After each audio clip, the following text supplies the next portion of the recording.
Okay, so I am making this real quick because I just kind of want to tell y'all what's going on.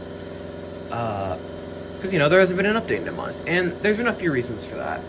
But the one I'm going to show right now is that, so basically, to sum it up, one of these older hoses ended up springing a leak, and it ended up causing, obviously, we could hear a leak, and it was coming from inside of this thing when it had the black rubber bike tire pieces on it.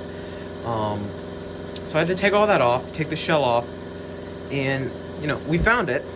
I did find what was causing it, and then I decided to replace that hose. I saw some other ones that were also cracking internally. That's why it had an air leak, is because there were these cracks that were forming on the inside of these internally that were causing air leaks. So I just went ahead and replaced all of them that had that, and pretty much all of them except for one had that.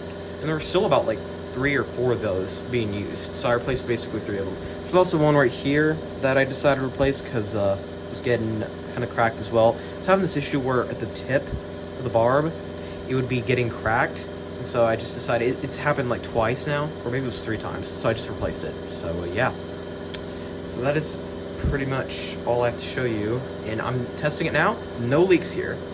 You might be able to hear over there that air dryer has leaks. It doesn't really affect the air pressure though, so I haven't worried about it, but it is a bit annoying.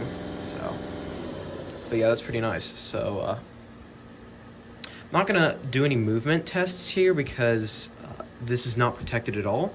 So these sharp parts, or they're not really sharp, but they could cut it. They basically, yeah, they could cut it. So I'm not gonna be testing it now. I just wanted to make sure there were no air leaks. And sure enough, the only thing that's leaking is that over there, which always leaks. Everything here on the valve bank and on here is leak free. And I'm listening close, there's nothing. So very happy about that. So yeah, I am gonna go ahead and in a bit here, put the stuff back on. So very nice to see that that's the case now. So nice. And real quick, I'll show off the setup for any of y'all that haven't really seen it in detail. So basically you have this black bike tube going from here all the way down to right where the body lean cylinder is. And this is just to make sure that the way this works, that this whole rod that allows him to turn his head and any of the mechanisms here does not get in the way.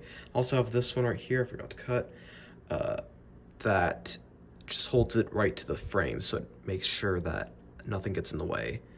So it's worked pretty well for me so far, so hopefully it will continue to.